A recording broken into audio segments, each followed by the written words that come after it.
qui a circulé en France depuis le début du Moyen-Âge, presque jusqu'à la Renaissance encore, c'est-à-dire l'histoire de ces Français qui descendaient des Francs qui étaient eux-mêmes des Troyens qui, sous la conduite du roi Francus, fils de Priam, avait quitté Troie au moment de l'incendie de la ville, s'était d'abord réfugié sur les rives du Danube, puis en Germanie, sur les rives du Rhin, et finalement avait trouvé, ou plutôt fondé en France leur patrie.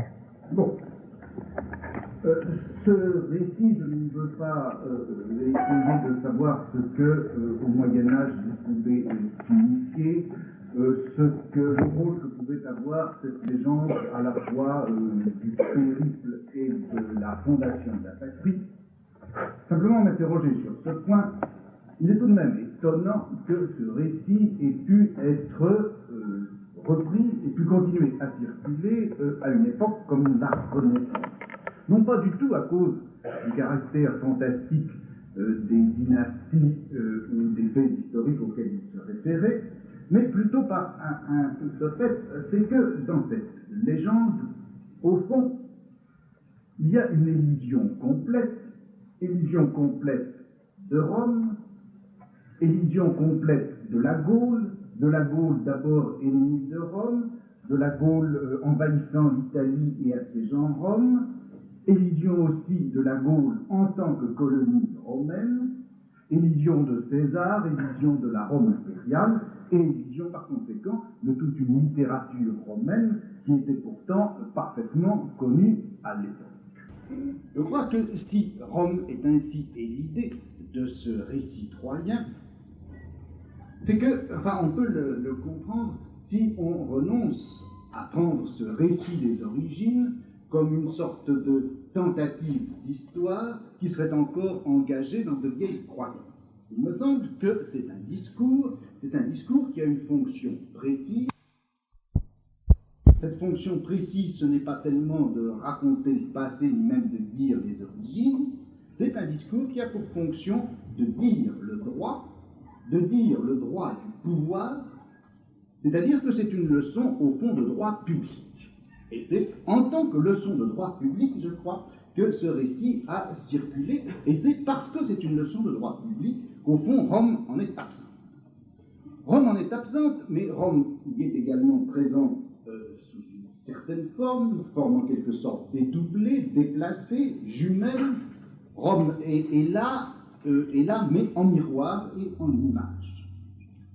En effet, dire que les Francs sont aussi, comme les Romains, les fuyards de Troie, dire que la France est en quelque sorte par rapport au tronc troyen, l'autre rameau dont en face d'une branche qui serait la branche romaine, bien dire cela, c'est dire au fond deux ou trois choses qui sont politiquement et juridiquement, je crois, importantes. Dire que les Francs sont aussi, comme les Romains, les fuyards de Troie, ça veut dire d'abord que, bien sûr, du jour où l'État romain, qui n'était après tout qu'un frère, tout au plus un frère aîné, c'est dire que du jour où cet État romain a disparu, eh bien ce sont les autres frères, les frères cadets, qui tout naturellement, en fonction même du droit des gens, en héritent. La France, par une sorte de droit naturel et reconnu de tous, succède à l'Empire. La France succède à l'Empire, plus précisément, ça veut dire deux choses. Ça veut dire d'abord que le roi de France hérite sur ses sujets des droits et des pouvoirs qui étaient ceux de l'empereur romain sur les siens. C'est-à-dire que la souveraineté du roi de France se trouve être de même type que la souveraineté de l'empereur romain. Le droit du roi, c'est le droit romain. Et la légende de Troie est une manière de raconter de manière imagée, de mettre en image le principe qui avait été formulé au Moyen-Âge, en particulier par Boutillier, quand il disait que le roi de France est empereur en son royaume. Thèse importante, vous comprenez, puisqu'il s'agit en somme de l'accompagnement historico-mythique du développement du pouvoir royal tout au long du Moyen-Âge. Développement qui s'est fait sur le mode de l'impérium romain et en réactivant le droit impérial tel qu'il avait été codifié à l'époque de Justine. Mais c'est dire également autre chose que de dire que la France hérite de l'Empire. C'est dire que la France, sœur ou cousine de Rome, eh bien, a des droits égaux à Rome elle-même. C'est dire que la France ne relève pas d'une monarchie universelle qui voudrait, après l'Empire, ressusciter l'Empire romain. La France est tout aussi impériale que tous les autres descendants de l'Empire romain. La France est tout aussi impériale que l'Empire allemand. Elle n'est en rien subordonnée au César germanique. Aucun lien de vassalité ne peut légitimement la rattacher à la monarchie des Habsbourg et la subordonner par conséquent au grand rêve de monarchie universelle qui était porté à ce moment-là par elle. On voit donc pourquoi, dans ces conditions, il fallait que Rome soit élidée, enfin il fallait que soit élidée la Gaule romaine, celle des Césars et celle de la colonisation, pour que, en aucune manière, la Gaule et les successeurs des Gaulois puissent apparaître comme étant encore et toujours sous la subordination d'un empire, et il fallait également que les invasions franques qui rompaient à l'intérieur la continuité avec l'Empire romain soient également évitées. La continuité intérieure de l'impérium romain jusque dans la monarchie française excluait la rupture des invasions, mais la non-subordination de la France à l'Empire, aux héritiers de l'Empire, et en particulier à la monarchie universelle des Habsbourg, cette non-subordination impliquait que la France ne soit pas, que n'apparaisse pas la subordination de la France à l'ancienne Rome. Donc, que la Gaule romaine disparaisse. Il fallait autrement dit que la France soit une sorte d'autre Rome, autre voulant dire indépendante de Rome, mais Rome tout de même, c'est-à-dire que l'absolutisme du roi y valait comme à Rome même. Bon, voilà, je crois, en gros, la fonction de leçon de droit public que l'on peut retrouver dans la réactivation ou la poursuite de cette mythologie troyenne jusque tard dans la Renaissance, à l'époque même, pourtant, les textes romains sur la Gaule et la Gaule romaine étaient bien connus. On dit parfois que ce sont les guerres de religion qui, d'une part, ont permis de bousculer cette vieille mythologie, qui est, je crois, une leçon de droit public, que ce sont les guerres de religion qui ont bousculé donc cette mythologie et qui ont introduit pour la première fois le thème de ce que Augustin Thierry appellera plus tard la dualité nationale, ce thème, si vous voulez, de deux groupes hostiles qui constituent la substructure permanente de l'État. On dit que ce sont les guerres de religion qui ont introduit cette dualité nationale, mais je ne crois pas pourtant que ce soit absolument exact. Ce à quoi on se réfère pour dire que ce sont les guerres de religion qui ont fait penser la dualité nationale, c'est un texte de François Othman, qui s'appelle Franco-Gallia, qui date de 1573 et dont le titre même semble bien indiquer que c'était une sorte de dualité qui pense. En effet, dans ce texte, François Othman reprend une thèse qui était la thèse germanique, qui était la thèse qui circulait à ce moment-là dans l'Empire des Habsbourg et qui était au fond l'équivalent, le face-à-face, le vis-à-vis de la thèse troyenne que je vous citais tout à l'heure et qui circulait en France. Cette thèse germanique, elle avait été formulée un certain nombre de fois, et en particulier par quelqu'un qui s'appelait Beatus Rhenanus, et qui était celle-ci. Cette thèse germanique consistait à dire « Nous ne sommes pas romains, nous autres, Allemands, nous sommes germains. Mais, à cause de la forme impériale dont nous avons hérité, nous sommes les successeurs naturels et juridiques de Rome. » Bon. Or, disait toujours cette thèse germanique, les Francs qui ont envahi la Gaule sont des Germains comme nous. Quand ils ont envahi la Gaule, certes, ils ont quitté leur Germanie natale, mais d'une part, dans la mesure où ils étaient Germains, ils sont restés Germains.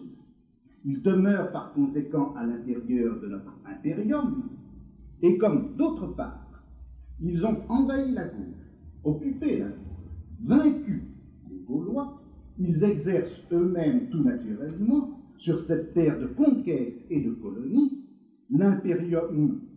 le pouvoir impérial dont ils sont en quelque sorte éminemment revêtus en tant que Germains. Et par conséquent, la Gaule, la terre gauloise, la France maintenant, relève à la fois par un droit de conquête et de victoire et par l'origine germanique des Francs, relève à ce double titre de la subordination à la monarchie universelle des Habsbourg.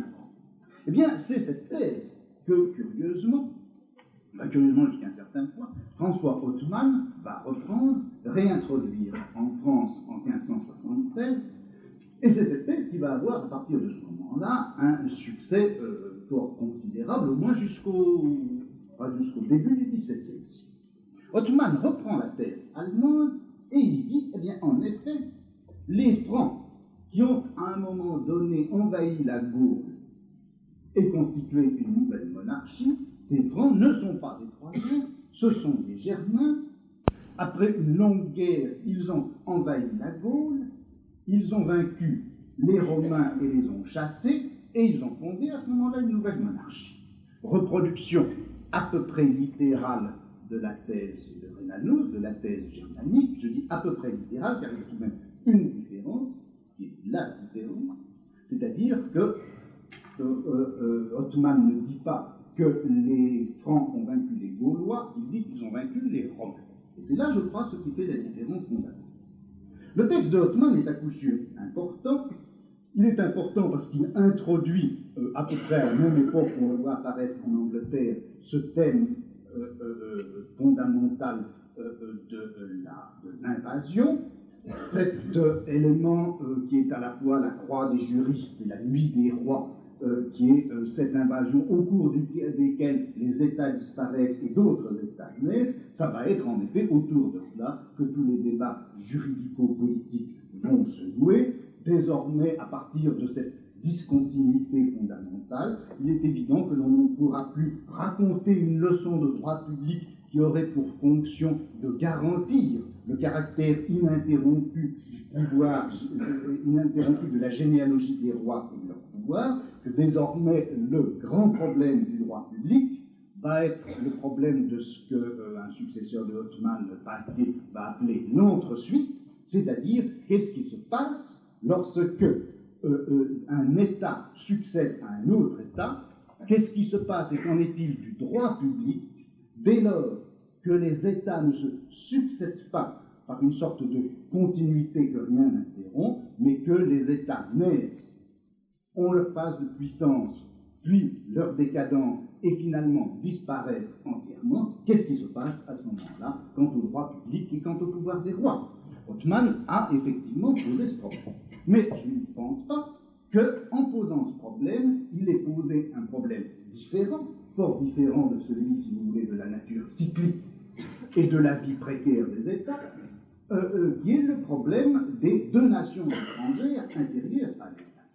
D'une façon générale, et d'ailleurs, aucun des auteurs contemporains des guerres de religion n'a admis l'idée qu'une dualité comme une dualité de race, d'origine, de nation, viendrait traverser la monarchie.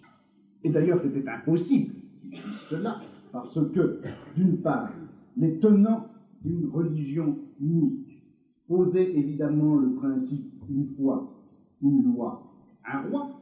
Il n'était pas possible de revendiquer l'unité de religion en admettant une dualité interne de nation, et d'un autre côté, ceux qui réclamaient au contraire la possibilité de choix religieux, la liberté de conscience, ne pouvaient faire admettre leur thèse qu'à la condition de dire, mais la liberté de conscience, mais la possibilité de choix religieux, l'existence même de religion dans un corps de nation ne peut en aucun cas compromettre l'unité de l'État.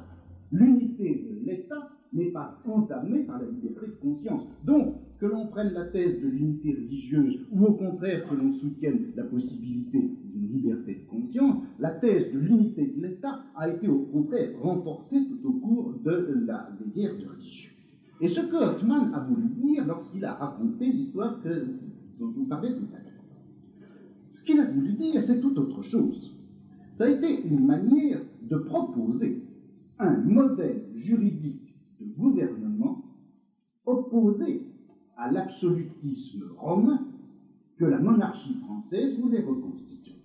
Cette histoire de l'origine germanique, de l'invasion, etc., cette histoire, c'est une manière de dire non, ce n'est pas vrai. Le roi de France n'a pas le droit d'exercer sur ce sujet un impérium de type romain. Le problème de Hoffmann, ce n'est donc pas la disjonction de deux éléments hétérogènes dans le peuple, c'est la délimitation interne du pouvoir monarchique.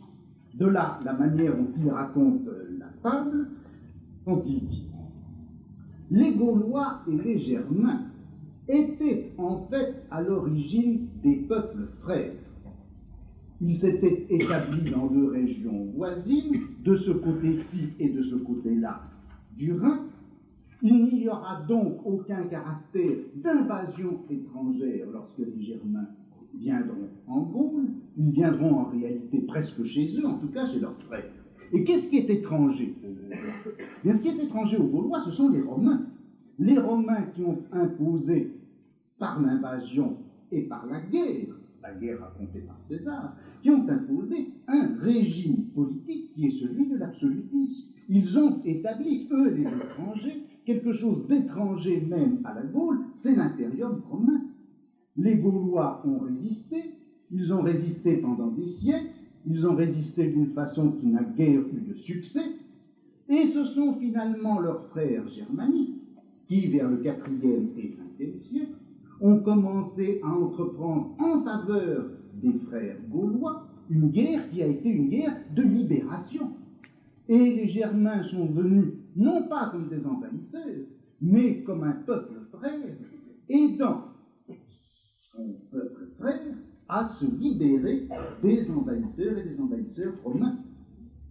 Les voilà donc chassés des Romains, les Gaulois les voilà affranchis, et avec les frères germaniques, ils ne forment plus qu'une seule et même nation dont la constitution, dont les lois fondamentales, comme dit le droit public de l'époque, dont les lois fondamentales sont les lois fondamentales de la société germanique, c'est-à-dire souveraineté du peuple, qui se réunit régulièrement au champ de Mars ou dans les assemblées de mai, souveraineté du peuple qui élit son roi comme il veut, qui le dépose quand c'est nécessaire, souveraineté d'un peuple qui n'est régi que par des magistrats dont les fonctions sont temporaires et toujours à la disposition du Conseil. Et c'est cette constitution germanique que les rois ensuite ont violée pour arriver à bâtir cet absolutisme que la monarchie française, dont la monarchie française du XVIe siècle porte témoignage.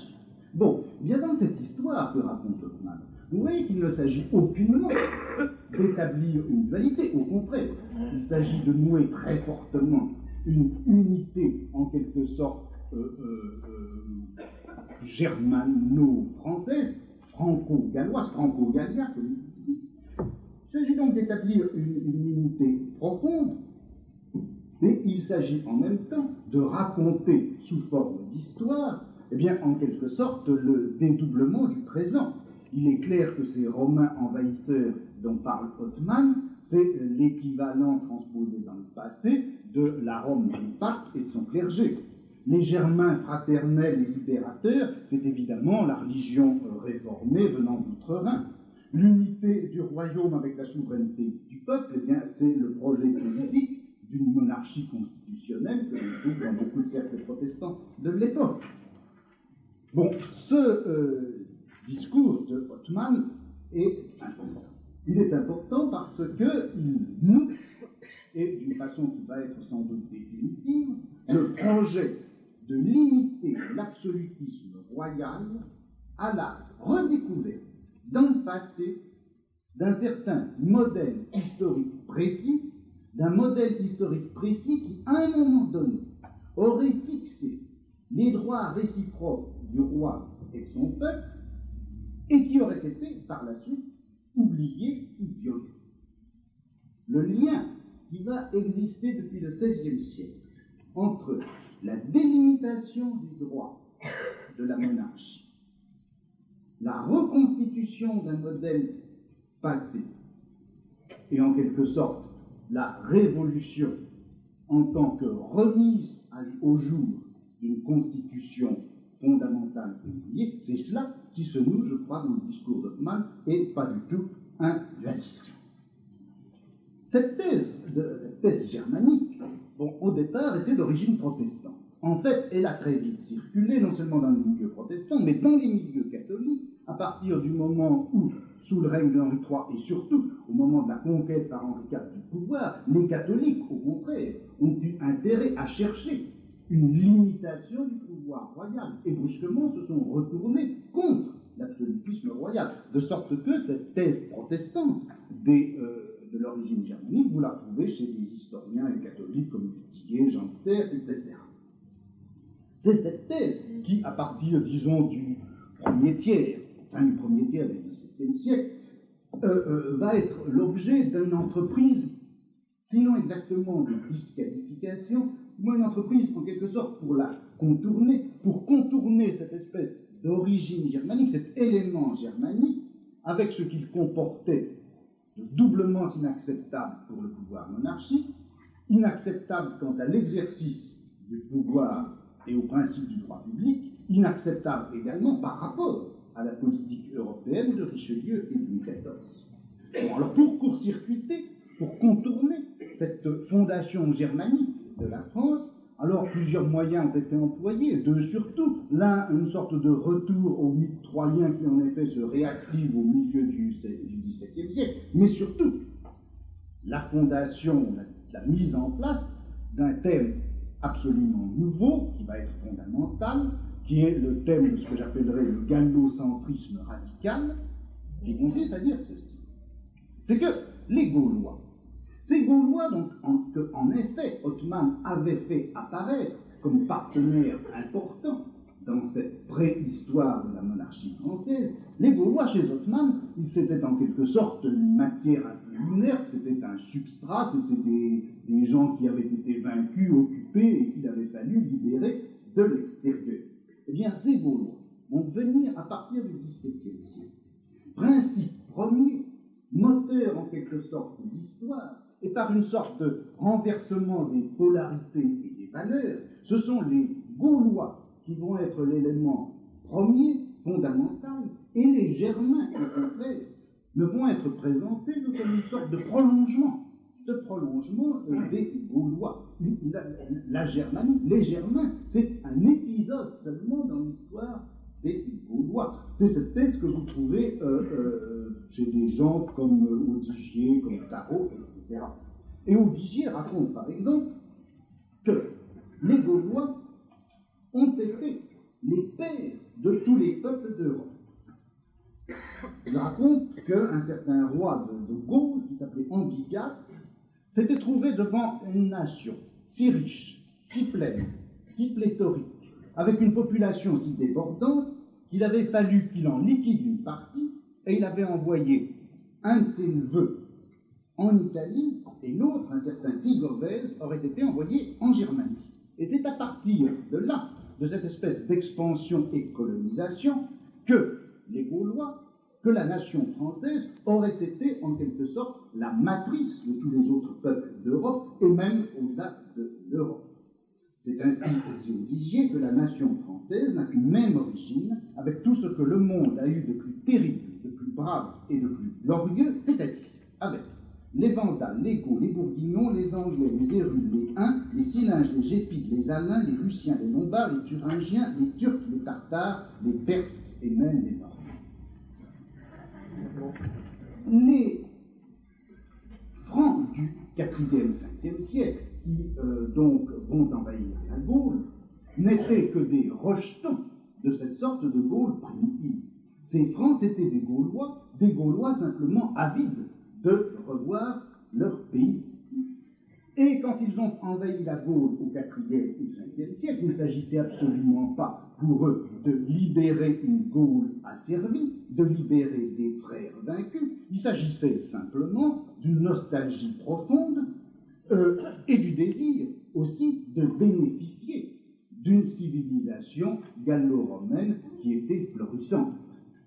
Les cousins, les fils prodigues revenaient, ils revenaient, et les voilà que tout naturellement, en revenant, ils ont non pas du tout bousculé le droit romain implanté en Gaule, ils l'ont au contraire réabsorbé. Ils ont réabsorbé cette Gaule romaine, ou se sont laissés absorber dans cette Gaule romaine la conversion de Clovis et la manifestation que ces anciens Gaulois devenus germains et francs réadopter les valeurs, le système politique et religieux de l'Empire romain. Et en moment de ce retour, s'ils ont eu à se battre, ces Francs, ça n'a pas été du tout contre les Gaulois, ni même contre les Romains dont ils absorbaient les valeurs, c'était contre des Burgondes et des Goths qui étaient hérétiques ou végétariens, c'était contre les Sarrasins incroyants, c'est contre eux qu'ils ont fait la guerre, et c'est pour récompenser les guerriers qui avaient ainsi lutté contre Goths, Burgondes et Sarrasins que les rois leur ont donné des fiefs.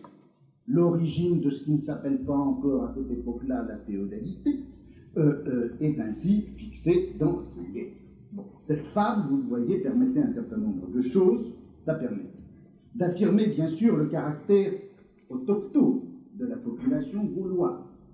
Ça permettait d'affirmer l'existence de frontières naturelles de la Gaule, qui étaient celles décrites par César, et qui étaient également l'objectif politique de Richelieu et de Louis XIV dans leur politique extérieure. Il s'agissait également, dans ce récit, non pas seulement d'effacer toute différence raciale, mais surtout d'effacer toute hétérogénéité entre un droit germanique et un droit romain. Il fallait montrer que les Germains avaient renoncé à leurs propres droits pour reprendre le système juridico-politique des Romains. Et enfin, il fallait faire dériver les fiefs et les prérogatives de la noblesse, non pas du tout de droits fondamentaux et archaïques de cette noblesse, mais simplement d'une volonté du roi dont le pouvoir et l'absolutisme seraient antérieurs à l'organisation même de la féodalité. Enfin, un dernier point, il s'agissait bien sûr de faire passer du côté français la prétention à la monarchie universelle. Dès lors que la Gaule était ce que Tacite appelait, à propos d'ailleurs de la Germanie, le vagina nationum, dès lors que la Gaule était bien en effet la matrice de toutes les nations, à qui devait revenir la monarchie universelle, sinon à celui, au monarque qui héritait de cette terre de Gaule. Bon, bien sûr, autour de ce schéma, il y a eu bien des variations sur lesquelles je passe. Si j'ai fait ce récit un peu long, c'est parce que je voulais rapporter un petit peu cela à ce qui se passait en Angleterre à l'époque et dont je vous ai parlé la dernière fois. Entre ce qui se disait en Angleterre sur l'origine et la fondation de la monarchie anglaise et ce qui se dit au milieu du XVIIe siècle sur la fondation de la monarchie française, il y a au moins un point commun et il y a une différence fondamentale. Le point commun, et je crois qu'il est important, c'est le fait que l'invasion, avec ses formes, ses motifs, ses conséquences, est devenu un problème historique. Il est devenu un problème historique dans la mesure où se trouve engagé un enjeu juridico-politique important. C'est à l'invasion de dire ce que sont la nature, les droits, les limites du pouvoir monarchique. C'est au fait de l'invasion, à l'histoire de l'invasion, de dire ce que sont les conseils du roi, les assemblées, les cours souveraines. C'est au fait de l'invasion de dire ce qu'est la noblesse et que sont les droits de la noblesse en face du roi, des conseils du peuple. Bref, c'est à l'invasion que l'on demande de formuler les principes même du droit public. à l'époque où Grotius, Putendorf, Hobbes, etc., cherchaient du côté du droit naturel les règles de constitution d'un État juste, eh bien, à cette même époque, commençait en contrepoint et en opposition une énorme enquête historique sur l'origine et la validité des droits effectivement exercés. Et ceci du côté d'un fait historique, ou si vous voulez, du côté d'une certaine tranche d'histoire, qui va être la région la plus sensible, juridiquement et politiquement sensible de toute l'histoire de France, cette période qui va, en gros, si vous voulez, de Mérovée à Charlemagne, du 5e au 9e siècle, région dont on n'a pas cessé de dire qu'elle était la plus méconnue. Ceci est répété sans arrêt depuis le XVIIe siècle, méconnue peut-être, mais certainement la plus parcourue. En tout cas, entre maintenant, et pour la première fois, je crois, dans l'horizon d'une histoire de France qui jusqu'alors destinée à établir la continuité du pouvoir et de l'impérium royal, ne racontait que des histoires de Troyens et de Francs. Maintenant, voilà qu'apparaissent de nouveaux personnages, de nouveaux textes, de nouveaux problèmes. Les textes, eh bien, c'est Grégoire de Tours, c'est les cartulaires de Charlemagne. Les personnages nouveaux, c'est Mérovée, c'est Clovis, c'est Charles Martel, c'est Pépin. Apparaissent aussi le problème des coutumes comme le chant de marche, les assemblées de mai, le rituel des rois élevés sur les pavois, etc.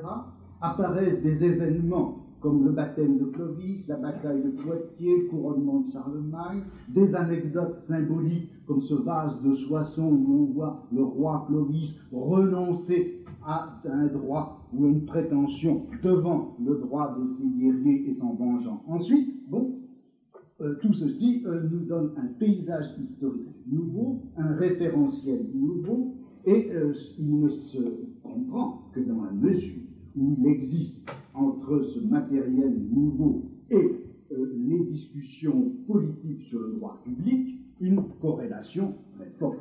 En fait, l'histoire et le droit public vont se faire, les problèmes posés par le droit public et la délimitation du champ historique ont une corrélation fondamentale. D'ailleurs, dans les textes institutions jusqu'à la fin du XVIIIe siècle, l'expression histoire et droit public sera comme une expression consacrée. Et si vous regardez d'ailleurs comment de fait, et bien après la fin du XVIIIe siècle, comment au XXe encore, on enseigne l'histoire, ce qu'est la pédagogie de l'histoire, eh bien, vous y verrez que c'est le droit public qu'on vous raconte. Si vous vous posez la question de savoir ce que signifie cette phrase, je ne sais plus ce que sont les manuels scolaires à l'heure actuelle, mais il n'y a pas encore si longtemps que l'histoire de France commençait bien sûr par l'histoire des Gaulois. La phrase « nos ancêtres les Gaulois » qui fait rire parce qu'on l'apprenait aux Algériens ou aux Africains, cette phrase, elle a un sens très précis. Dire « nos ancêtres les Gaulois », c'est au fond formuler une proposition qui a un sens dans la théorie du droit constitutionnel et dans les problèmes posés par le droit public. Lorsque on raconte avec détail la bataille de Poitiers, ça a également un sens très précis. Ça a un sens très précis dans la mesure où c'est effectivement autour de cela, de cette guerre qui est censée, qui est une guerre non pas entre les Francs et les Gaulois, mais précisément entre les Francs et les Gaulois d'une part et des envahisseurs d'une autre race et d'une autre religion. Ceci permet de fixer l'origine de la féodalité à autre chose qu'un conflit interne entre Francs et Gaulois. Lorsqu'on raconte l'histoire du vase de Soissons, cette histoire qui a, je crois, peuplé tous les manuels d'histoire et qu'on enseigne peut-être encore maintenant, cette histoire, elle a été certainement une des plus étudiées, sérieusement étudiée pendant tout le XVIIIe siècle, j'y reviendrai. L'histoire du vase de Soissons, c'est une histoire d'un problème de droit constitutionnel. Quels étaient effectivement, à l'origine, les droits du roi quant au partage des richesses en face des droits de ses guerriers, éventuellement de la noblesse, dans la mesure où ces guerriers sont à l'origine de la noblesse. On a cru qu'on apprenait l'histoire, mais encore au XIXe siècle, encore au XXe siècle, les manuels d'histoire, c'était en fait des manuels de droit public. On apprenait le droit public et le droit constitutionnel sous les espèces imagées de l'histoire. Bon, enfin donc, premier point, je crois, l'apparition donc de ce nouveau champ historique, qui est d'ailleurs tout à fait semblable quant à son matériau et presque dans sa période avec ce qui se passe en Angleterre au moment où, autour du problème de la monarchie, se réactive le thème de l'invasion. Bon, cependant, il y a une différence fondamentale par rapport à l'Angleterre, c'est qu'en Angleterre, la conquête et la dualité raciale normand-anglais, normand-saxon, eh bien, cette différence était le point d'articulation essentiel de cette histoire. Je vous l'ai raconté la dernière. En revanche, en France, jusque-là, jusqu'au XVIIe siècle, jusqu'au milieu, jusqu'à la fin même du XVIIe siècle, aucune hétérogénéité dans le corps de la nation, tout le système des parentés fabuleuses entre Gaulois et Troyens, puis entre Gaulois et Germains, puis entre Gaulois et Romains, etc., tout ce système de parenté fabuleuse permet d'assurer une continuité dans la transmission du pouvoir et une homogénéité sans problème dans le corps de la nation. Or, c'est cela, c'est cette homogénéité qui va être cassée à la fin du XVIIe siècle et qui va être cassée non pas par un édifice théorique ou théorico-mythologique supplémentaire et différent de ceux dont je viens de vous parler, mais par un discours qui est, je crois, de type absolument nouveau, par ses fonctions, par ses objets, par ses concepts. Ce ne sont pas les guerres civiles ou sociales, ce ne sont pas les luttes religieuses de la Renaissance, ce ne sont pas les conflits de la Fronde qui ont introduit le thème du dualisme national comme leur reflet ou leur expression. C'est un conflit, un problème en apparence latéral, quelque chose qu'on qualifie en général de combat d'arrière-garde, et qui ne l'est pas, je crois, vous verrez, et qui a permis de penser deux choses capitales non encore inscrites ni dans l'histoire ni dans le droit public, c'est-à-dire d'une part le problème de savoir si effectivement la guerre des groupes hostiles constitue la substructure de l'État, et le problème de savoir si le pouvoir politique peut être considéré à la fois comme le produit, l'arbitre jusqu'à un certain point, mais plus souvent l'outil, le profiteur, un élément déséquilibrant et partisan dans cette guerre. Quel est ce problème?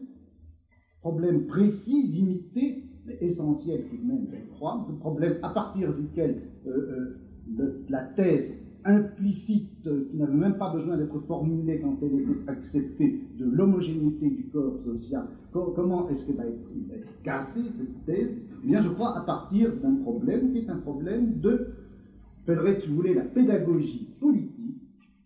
Problème, c'est de savoir que doit savoir le prince, d'où et de qui doit-il tenir son savoir, qui est habilité à constituer le savoir du prince.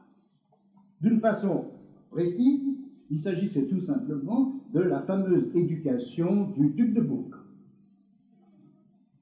Éducation du duc de Bourgogne, dont vous savez combien elle a posé de problèmes pour tout un tas de raisons, mais je ne parle pas là tellement de son apprentissage élémentaire. À l'époque où se passent les événements dont je vais vous parler, il était déjà adulte. Il s'agit de l'ensemble des connaissances sur l'État, le gouvernement, le pays. L'ensemble des connaissances qui est nécessaire à celui qui va être appelé dans quelques années, lorsque Louis XIV sera mort, à diriger cet État, ce gouvernement et ce pays. Ce n'est donc pas du télémaque qu'il s'agit, mais de cet énorme rapport sur l'état de la France que Louis XIV a commandé à son administration et à ses intendants à destination de son petit-fils, le duc de Bourgogne, qui allait être son héritier. Bilan de la France, étude générale de la situation, de l'économie, des institutions, des coutumes de la France, ensemble qui doit constituer le savoir du roi avec lequel il va pouvoir gouverner. Louis XIV demande donc ce rapport à ses intendants. Après plusieurs mois, même davantage, les rapports sont assemblés, réunis, et l'entourage du duc de Bourgogne, l'entourage qui était constitué de tout un noyau de l'opposition nobiliaire, d'une noblesse qui reprochait au régime de Louis XIV d'avoir entamé sa puissance économique et son pouvoir politique. Eh bien, cette opposition nobiliaire qui entoure le duc de Bourgogne reçoit ce rapport et charge quelqu'un qui s'appelle Boulainvilliers, de présenter ce rapport au duc de Bourgogne, à la fois de l'alléger car il était énorme, et puis d'en donner l'explication, l'interprétation, de le recoder, si vous voulez. Et Boulainvilliers, en effet, fait le tri, fait l'épuration de ces énormes rapports, les résume en deux, j'allais dire petits, en fait, gros volumes, et il fait la présentation de ces rapports, la présentation donc de ces rapports sur l'état de la France, qui l'accompagne d'un certain nombre de réflexions critiques, et d'un discours qui est pour lui l'accompagnement nécessaire de cet énorme travail administratif, de description et d'analyse de l'État, et ce discours est assez curieux, puisqu'il s'agit, pour éclairer donc l'état actuel de la France, il s'agit dans ce texte d'un essai sur l'ancien gouvernement de la France jusqu'à Hugues Capet. Bon, bien sûr, dans ces textes de Boulainvilliers, ceux qui ont suivi aussi va reprendre ces problèmes, il s'agit bien sûr de faire valoir des thèses qui sont favorables à la noblesse.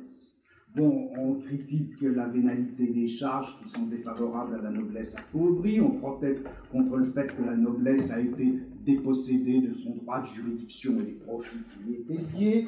Il s'agit de réclamer une place de droit dans les conseils du roi pour la noblesse, il s'agit de critiquer le rôle joué par les intendants et leur administration dans les provinces, bien sûr. Mais surtout, je crois qu'il s'agit dans tout ça, dans ce texte de Boulainvilliers, et dans cette entreprise de recodage du rapport qui a été fait, il s'agit surtout de protester contre le fait que le savoir donné au roi, le savoir donné au prince, ce soit un savoir fabriqué par la machine administrative elle-même. Il s'agit de protester contre le fait que le savoir du roi sur ses sujets soit entièrement colonisé, occupé, prescrit, défini par le savoir de l'État sur l'État. Le problème, c'est est-ce que le savoir du roi sur son royaume et sur ses sujets doit être isomorphe au savoir de l'État sur l'État? Est-ce que les connaissances bureaucratiques, fiscales, économiques, juridiques, qui sont nécessaires au fonctionnement de la monarchie administrative, est-ce que toutes ces connaissances doivent être réinjectées dans le prince par l'ensemble des informations qu'on lui donne et qui lui permettront de gouverner? En somme, le problème est celui-ci. L'administration, le grand appareil administratif que les rois ont donné à la monarchie. Eh bien, ce grand appareil administratif, il est en quelque sorte soudé au prince lui-même, il fait corps avec le prince, ceci par la volonté arbitraire et illimitée que celui-ci exerce sur une administration qui est en effet entièrement dans sa main et à sa disposition, et par conséquent qui ne peut pas lui résister. Le prince, dont l'administration fait corps avec le prince par le pouvoir du prince, mais voilà que le prince, de gré ou de force, va être amené à faire corps avec son administration, à être soudé à elle par le savoir que cette administration lui retransmet cette fois de bas en haut.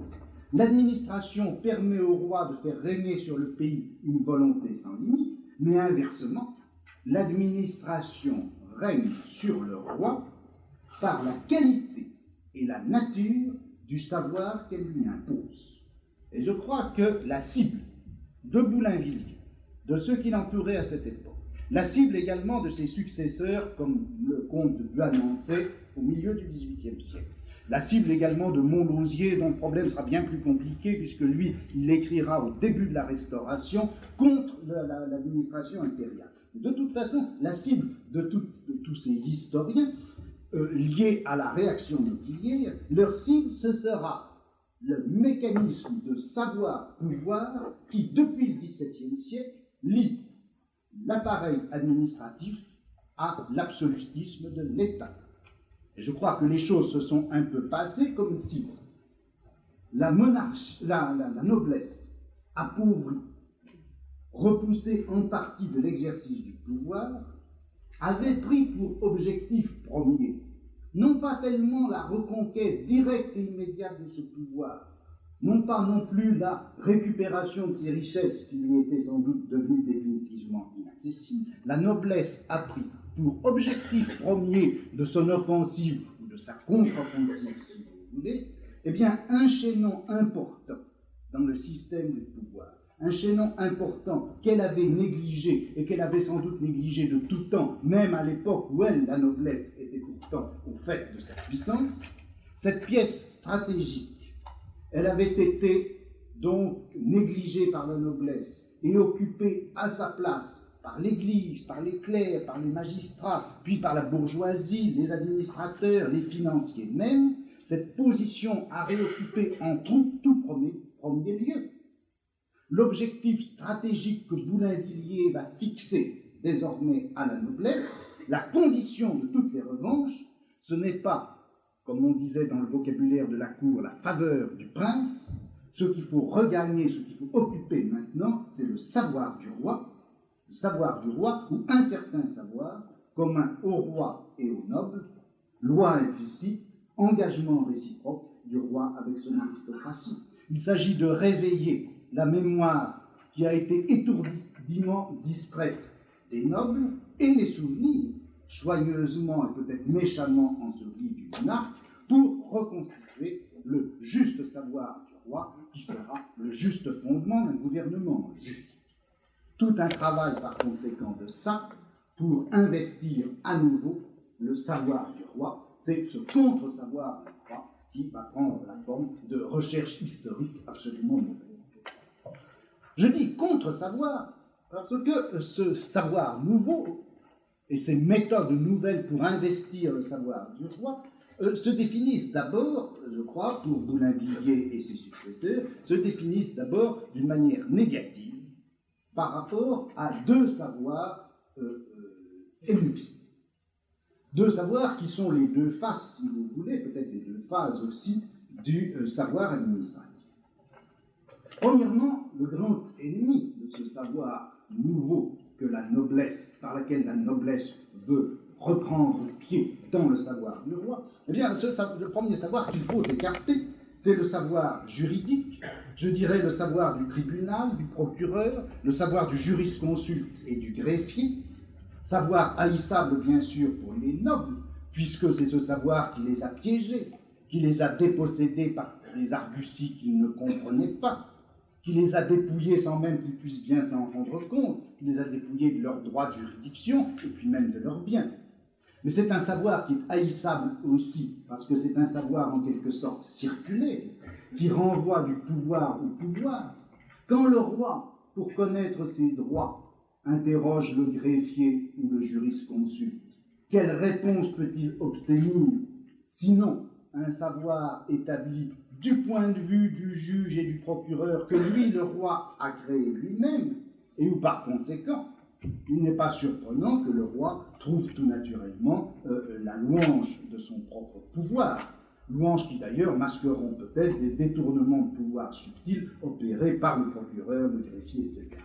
En tout cas, savoir circulaire, savoir où le roi ne peut rencontrer que l'image même de son propre absolutisme, image qui lui renvoie sous la forme du droit l'ensemble des usurpations que lui, le roi, a commises à l'égard de sa noblesse. Eh bien, c'est contre ce savoir du greffier que la noblesse veut faire valoir une autre forme de savoir, et ce sera l'histoire. Une histoire qui aura pour caractère de passer à l'extérieur du droit, derrière le droit, dans les interstices de ce droit. Une histoire qui ne soit pas simplement, comme elle était jusque-là, le déroulement imagé, dramatisé du droit public, mais qui va au contraire essayer de reprendre le droit public à sa racine, qui va essayer de replacer les institutions du droit public dans un réseau plus ancien, d'autres engagements plus profonds,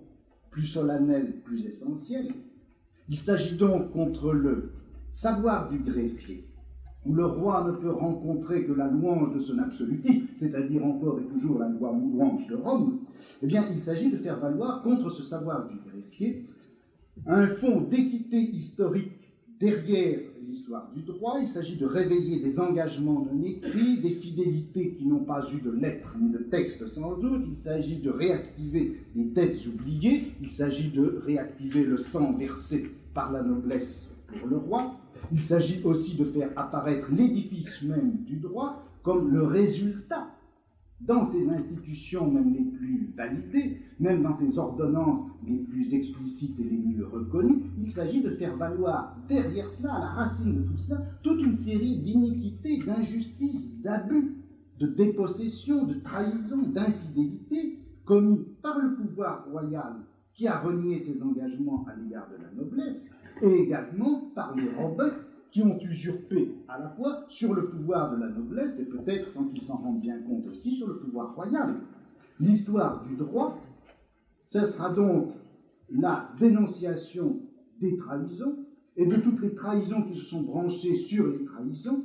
Il s'agit, dans cette histoire qui va s'opposer dans sa forme même au savoir du greffier et du juge, il s'agit d'ouvrir les yeux du prince sur les usurpations dont il n'a pas eu conscience, et il s'agit de lui restituer de force le souvenir des liens qu'il a eu sans doute intérêt à oublier lui-même et à faire oublier, contre le savoir du greffier qui renvoie toujours d'une actualité à l'autre, du pouvoir au pouvoir, du texte de la loi à la volonté du roi et inversement. Contre ce savoir du greffier, eh bien, l'histoire sera l'arme de la noblesse trahie et oubliée, une histoire dont la forme profondément anti-juridique sera, derrière l'écriture, le décryptage, la remémoration au-delà de toutes les désuétudes et la dénonciation de ce que cache le dossier parlante.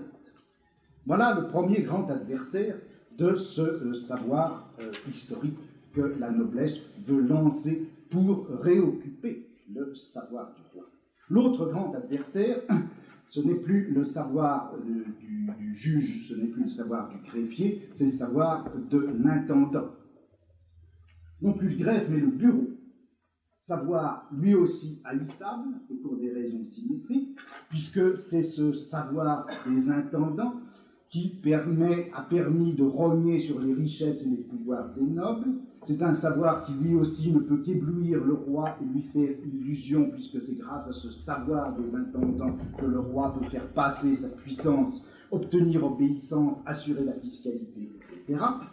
C'est un savoir administratif, surtout économique, quantitatif, savoir des richesses actuelles ou virtuelles, savoir des impôts supportables, des taxes utiles, c'est tout ce savoir des intendants, savoir des bureaux, contre lequel la noblesse veut faire valoir une autre forme de connaissance, une histoire cette fois, une histoire des richesses, et non plus une histoire économique, une histoire des richesses, c'est-à-dire une histoire des déplacements de richesses, une histoire des exactions, des vols, des tours de passe-passe, des détournements, des appauvrissements, des ruines, etc. Une histoire par conséquent qui passe derrière ce problème de la production des richesses pour montrer par quelle ruine, dette, accumulation abusive s'est constitué de fait un certain état des richesses qui n'est après tout qu'un mélange des malhonnêtetés du roi avec la bourgeoisie. Ça sera donc contre l'analyse des richesses, une histoire de la manière dont les nobles se sont ruinés dans des guerres pour le roi, histoire de la manière dont l'Église s'est fait donner par ruse des terres et des revenus, histoire de la manière dont la bourgeoisie a endetté la noblesse, histoire de la manière dont le fisc royal a rogné les revenus des nobles, etc.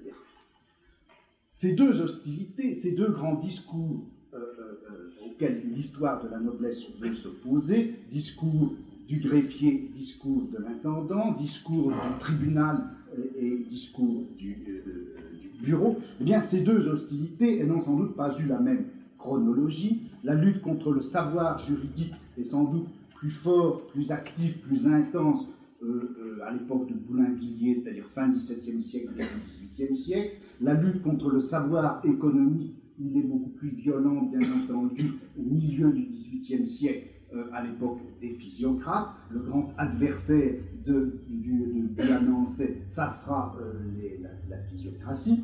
Mais de toute façon, qu'il s'agisse du savoir des intendants, savoir du bureau, savoir économique, ou savoir du greffe ou du tribunal, de toute façon, ce qui est en question, c'est le savoir qui se constitue de l'État à l'État et auquel il faut substituer une autre forme de savoir, une forme de savoir dont le profil général c'est l'histoire, mais l'histoire de quoi? Jusqu'à présent, l'histoire n'avait jamais été justement que l'histoire que le pouvoir se racontait sur lui-même, l'histoire que le pouvoir faisait raconter sur soi, c'était l'histoire du pouvoir par le pouvoir. Maintenant, l'histoire que la noblesse commence à raconter contre justement ces discours de l'État sur l'État, du pouvoir sur le pouvoir, eh bien c'est un discours qui va faire, je crois, éclater le fonctionnement même du savoir historique. C'est là que se défait, je crois, et la chose est importante, l'appartenance entre, d'une part, le récit de l'histoire et de l'autre, l'exercice du pouvoir, son renforcement rituel, la formulation imagée du droit public, apparaît avec Boulainvilliers dans ce discours de la noblesse réactionnaire de la fin du XVIIe siècle, apparaît un nouveau sujet de l'histoire. Sujet de l'histoire, je veux dire deux choses. D'une part, un nouveau sujet parlant. C'est quelqu'un d'autre qui va prendre la parole dans l'histoire et qui va raconter l'histoire. Quelqu'un d'autre va dire « je » et « nous » quand il racontera l'histoire.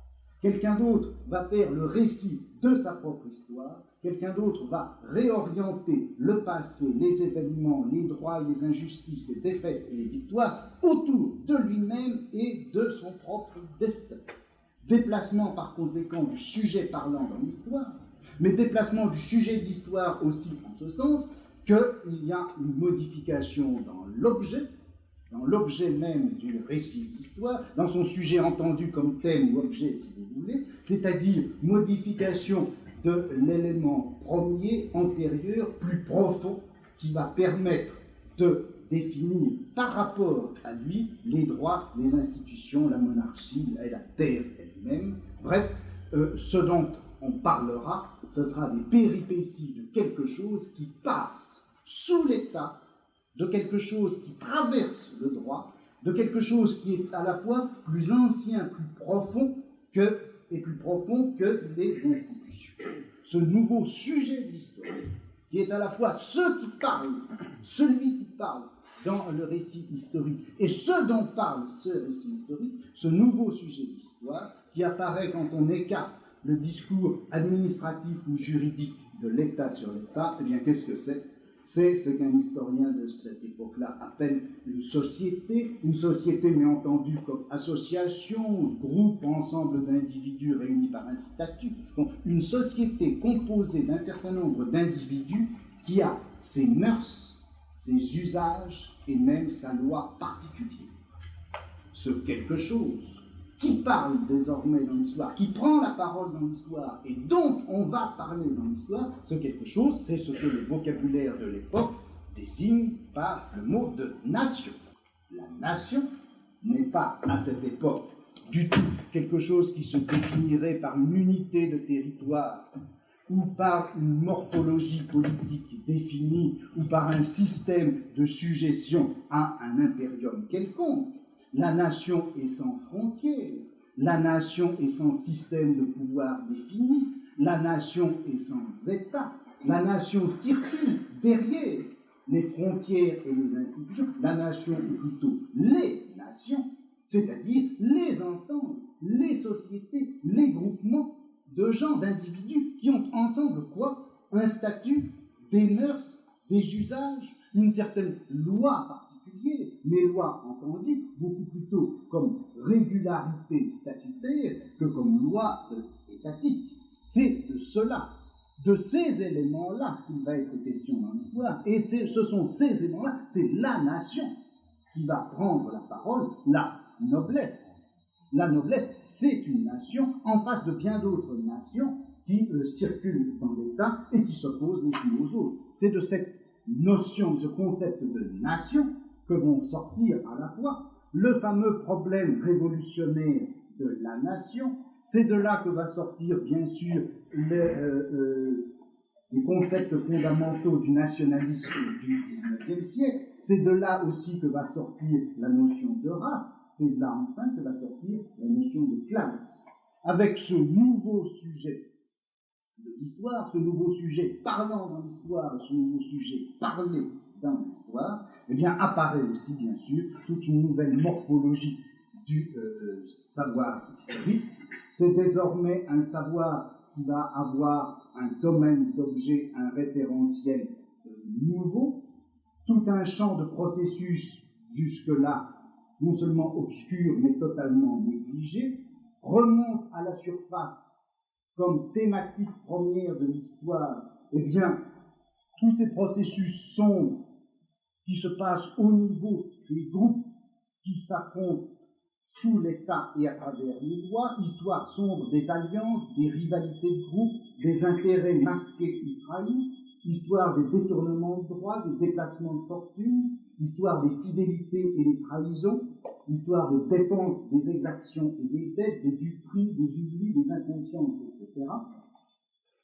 C'est d'autre part un savoir qui aura pour méthode non pas la réactivation rituelle des actes fondamentaux du pouvoir, mais au contraire un déchiffrement systématique de ses intentions méchantes, la remémoration de tout ce que systématiquement il aura oublié. C'est une méthode de dénonciation perpétuelle de ce qui a été le mal dans l'histoire. Ce n'est plus l'histoire glorieuse du pouvoir, c'est l'histoire de ses bas-fonds, c'est l'histoire de ses méchancetés, c'est l'histoire de ses trahisons.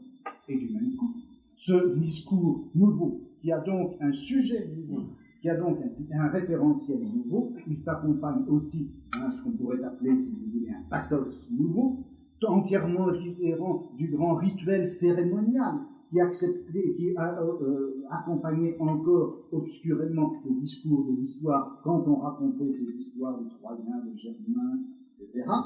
Ce n'est plus le caractère cérémonial du renforcement du pouvoir, c'est un pathos nouveau qui va marquer de sa splendeur une pensée qui va être en grande partie la pensée de droite en France, c'est-à-dire la passion quasi érotique pour le savoir historique.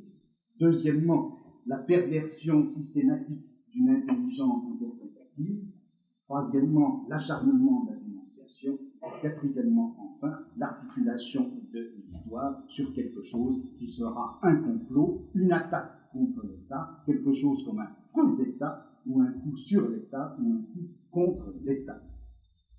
Eh bien, ce que j'ai voulu vous montrer, ce n'est pas tout à fait ce qu'on appelle, je crois, l'histoire des idées. Je n'ai pas tellement voulu vous montrer comment la noblesse avait représenté soit ses revendications, soit ses malheurs à travers le discours historique, mais bel et bien comment, autour des fonctionnements du pouvoir, s'était produit, s'était formé un certain instrument de lutte dans le pouvoir et contre le pouvoir, et cet instrument est un savoir nouveau, un savoir en tout cas partiellement nouveau, qui est cette nouvelle forme d'histoire. Le rappel de l'histoire sous cette forme-là. Eh bien, ce rappel, ça va être au fond, je crois, le coin que la noblesse a essayé d'enfoncer entre le savoir du souverain et les connaissances de l'administration. Et ceci, afin de pouvoir déconnecter la volonté absolue du souverain de l'absolue docilité de son administration. Ce n'est donc pas tellement comme chanson des vieilles libertés que comme déconnecteur du savoir-pouvoir administratif que le discours de l'histoire, que cette vieille histoire des Gaulois et des Germains, que le long récit de Clovis et de Charlemagne vont être des instruments de lutte contre l'absolutisme.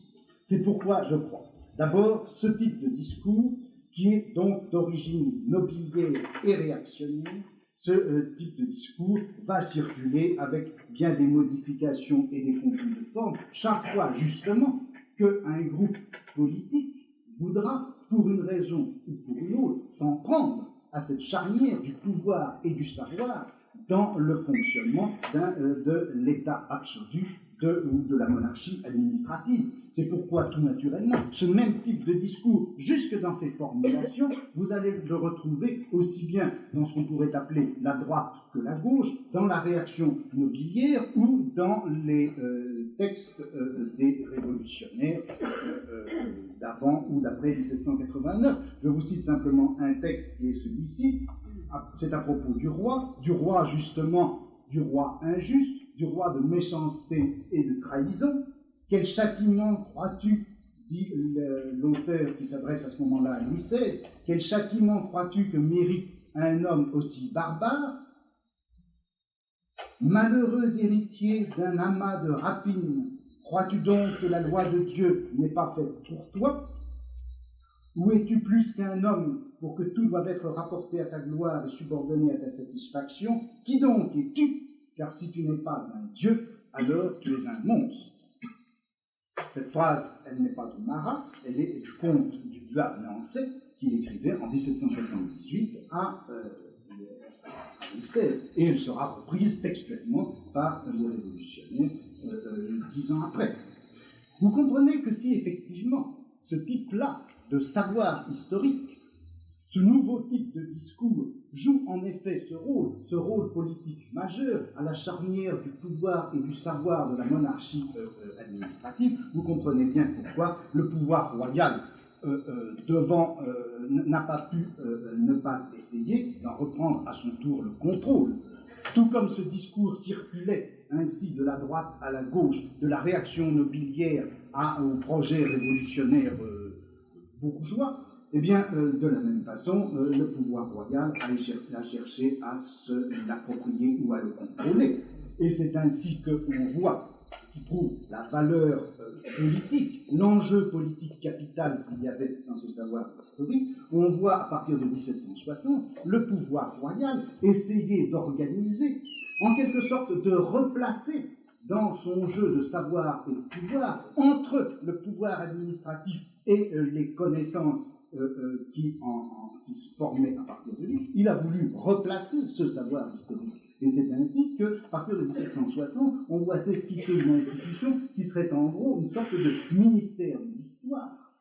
D'abord, vers 1760, création d'une bibliothèque des finances qui, dit le texte, doit fournir à tous les ministres de Sa Majesté les mémoires, renseignements et éclaircissements nécessaires. En 1763, un dépôt des chartes pour ceux qui voudraient étudier l'histoire et le droit public en France. Et enfin, ces deux institutions, Bibliothèque des finances et Dépôt des chartes, sont réunies en 1781 en une bibliothèque de législation, écoutez bien les termes, législation, administration, histoire et droit public. Et dont un texte un peu ultérieur, dit qu'elle est destinée, cette bibliothèque, au ministre de Sa Majesté, à ceux qui sont chargés de quelques parties d'administration générale, et à des savants et des juristes consultes qui, chargés par le chancelier ou le garde des sceaux de travaux et d'ouvrages utiles à la législation, à l'histoire et au public, seront payés aux frais de Sa Majesté. Ce ministère de l'Histoire avait un titulaire qui s'appelait Jean-Nicolas Moreau, et c'est lui qui, en liaison avec Brétigny et bien d'autres, a réuni toute l'immense collection de documents médiévaux ou pré-médiévaux sur lesquels, au début du XIXe siècle, des historiens comme Augustin Thierry et Guizot pourront travailler. En tout cas, à l'époque où on voit apparaître cette institution, ce véritable ministère de l'Histoire, je crois que son sens est assez clair. Au moment donc où les affrontements politiques du XVIIIe siècle passaient par un discours historique, à l'époque plus précisément et plus profondément où le savoir historique était bien une arme politique contre le savoir de type administratif de la monarchie absolue, eh bien à ce moment-là, la monarchie a voulu recoloniser en quelque sorte ce savoir historique d'un côté, si vous voulez, la création du ministère de l'Histoire, eh bien, ça apparaît comme une concession, la première acceptation implicite par le roi qu'il existe bien une certaine matière historique qui peut peut-être dégager quelles ont été les lois fondamentales du royaume. C'est 10 ans avant les États généraux, déjà la première acceptation implicite d'une sorte de constitution, et d'ailleurs c'est à partir de ces matériaux réunis que les États généraux vont être projetés et organisés en 1789. Donc, première concession du pouvoir royal, première acceptation implicite que quelque chose peut se glisser entre son pouvoir et son administration, et qui sera la Constitution, les lois fondamentales, la représentation du peuple, etc., mais aussi réimplantation de ce savoir historique sous une forme autoritaire, au lieu même où on avait voulu s'en servir contre l'absolutisme, puisque ce savoir était une arme pour réoccuper le savoir du prince entre son pouvoir et les connaissances et l'exercice de l'administration. Et bien c'est là, entre le prince et l'administration, qu'on a placé un ministère de l'Histoire pour rétablir en quelque sorte le lien, pour faire fonctionner l'histoire dans le jeu du pouvoir monarchique et de son administration, entre le savoir du prince et les connaissances de son administration. On a créé un ministère de l'Histoire qui devait, entre le roi et l'administration, établir de façon contrôlée la tradition ininterrompue de la monarchie. Bon, eh bien, voilà ce que je voulais vous dire un peu sur la mise en place de ce nouveau type de savoir historique. Alors, j'essaierai de voir comment, à partir de lui et dans cet élément, apparaît eh bien, la lutte entre les nations, c'est-à-dire quelque chose qui va devenir lutte des races et lutte des classes.